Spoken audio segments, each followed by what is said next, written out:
இன்றைக்கி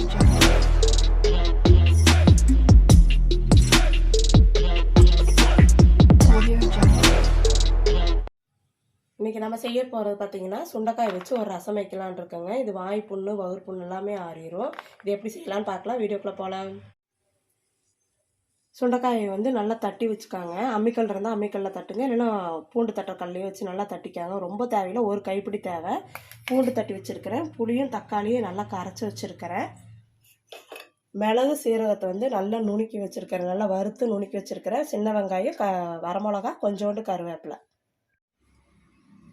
இப்போது ஒரு வடை சட்டி வச்சு 2 ஸ்பூன் எண்ணெய் ஊற்றிக்கிறேன். நீங்கள் எந்த எண்ணெய் வேணாலும் யூஸ் பண்ணிக்கலாம். கொஞ்சமாக கடுகு போட்டிருக்கேன்.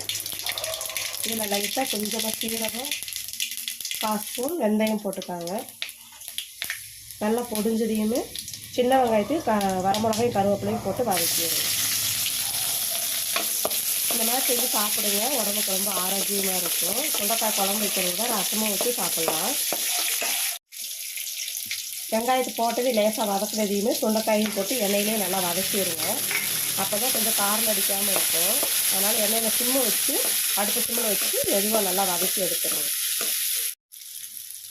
நம்ம போடுறப்போ நல்லா பச்சை கலரில் இருந்துச்சு. இப்போ பார்த்திங்கன்னா இந்த மாதிரி கலரில் எண்ணெயில் லேசாக வதங்கினது இந்த கலரில் வந்ததையுமே நம்ம மிளகும் சீரகத்தையும் போட்டுடலாம். இப்போது அதையும் லேசாக வதக்கிக்கோங்க, அந்த பச்சை வாசம் போகிற வரைக்கும். தட்டி வச்ச பூண்டு இதையும் வேணால் வதக்கிடலாம்.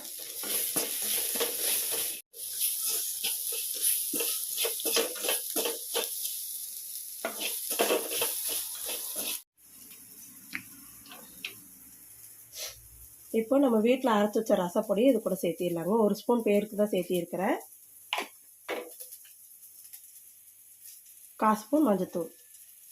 இப்போ இதை நல்லா கரைச்சி இது கூட ஊற்றிடலாம்.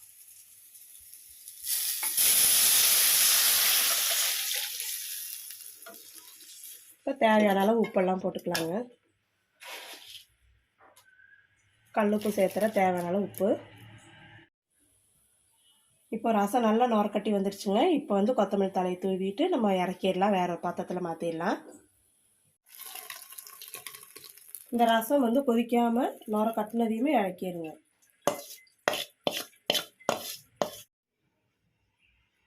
உடம்புக்கு ஆரோக்கியமான ரசம் ரெடி ஆயிடுச்சுங்க. நீங்களும் செஞ்சு சாப்பிடுங்க. செஞ்சு சாப்பிட்டு கீழே கமெண்ட்ஸில் எப்படி இருக்குன்னு சொல்லுங்கள். இந்த வீடியோ உங்களுக்கு பிடிச்சிருந்ததுன்னா லைக் பண்ணுங்கள், ஷேர் பண்ணுங்கள், கமெண்ட்ஸ் பண்ணுங்கள். மறக்காமல் சப்ஸ்கிரைப் பண்ணிக்காங்க.